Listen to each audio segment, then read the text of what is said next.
سلام او مینه مې قبول کړئ دوستانو د پښتو پوسټ په یو نوې ویډیو کې تاسو ته هرکلی وایم. دوستانو په دې ویډیو کې تاسو سره د څلورو هغو ښځو په باره کې معلومات شریکوم چې هغه څلور ښځې د هر چا خوښې وي او د هر چا زړه کې ځای لري او هیڅوک هم هغوی سره د مینې نه انکار نشي کولی. هغه څلور ښځې څوک دي او کومې دي؟ ویډیو تر اخره وګورئ چې د دې په زړه پورې او ښایسته معلوماتو نه خبر شئ. خو د معلوماتو درکولو نه وړاندې تاسو نه هیله لرم که زموږ په چینل کې نوي او دا ویډیو په اول ځل ګورئ نو زموږ چینل همدا اوس سبسکرایب کړئ چې زموږ همدغسې معلوماتي ویډیوګانې تر تاسو په اسانۍ در ورسیږي. دوستانو هغه څلورو ښځو کې وړومبنۍ مور ده.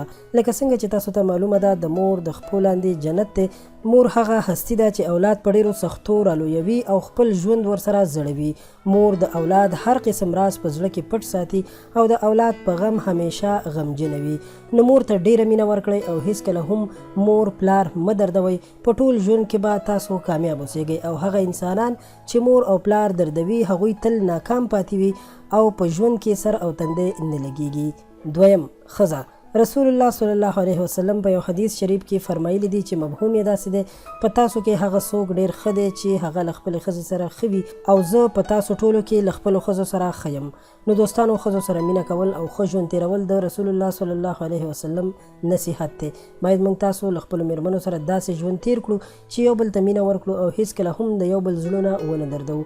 که خاوند خپلې ښځې سره ښه چلند کوي د هغې عزت کوي او هغې ته مینه ورکوي نو زامن او اولاد به هم نیکمله رالویږي ځکه چې بچي پلار ته ګوري نو هغسې اولاد هم وي. خو کوم کور کې چې ډېرې جنګ جګړې کیږي نو د هغو کورونو ماشومان هم بې ادبه رالویږي او بیا ډېر ضد کوي. په دې هیله چې کورونو کې خوشحالیانې راولو او خپلو میرمنو او ښځو سره په خوشحالۍ ژوند تیر کړو او د هغوی قدر وکړو.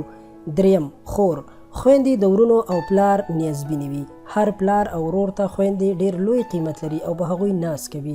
خو خویندو ته هم پکار دی چې د خپل ورونو او پلار د عزت خیال وساتي او هیڅکله هم داسې کارونه کړي چې د هغوی عزت باندې څوک ګوته اوچته کړي.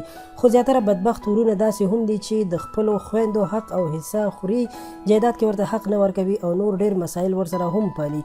نو باید داسې ونه شي. خویندو ته خپل حق حصه ورکړل شي او د هغوی خیال وساتل شي. څلورم، لور. بېشکه چې لور رحمت دی او زموږ د خوږ نبي صلی الله علیه وسلم هم ټولې لوریانې وي. زیاتره جاهل خلک اوس هم داسې شته چې د لور په پیدایش باندې خفګان څرګندوي او د دې هر څه ذمهواره خپله ښځه بولي. خو لور او زوی ورکول د الله تعالی ورکړه ده. باید تل پرې شکر ویستل شي او د لور د پرورش او حق حصې داسې خیال وساتل شي څنګه چې د زوی ساتل کیږي.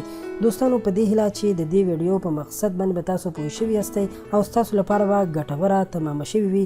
مهرباني وکړئ در سره لایک کړئ، زموږ د چینل نه هم خپل ملګرو سره شریکه کړئ.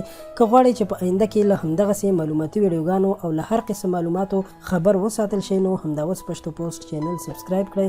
ورسره خوا کې د ګنټۍ نشان هم وهئ چې په آینده کې زموږ هره نوې راتلونکې ویډیو تاسو ته په وخت در ورسیږي.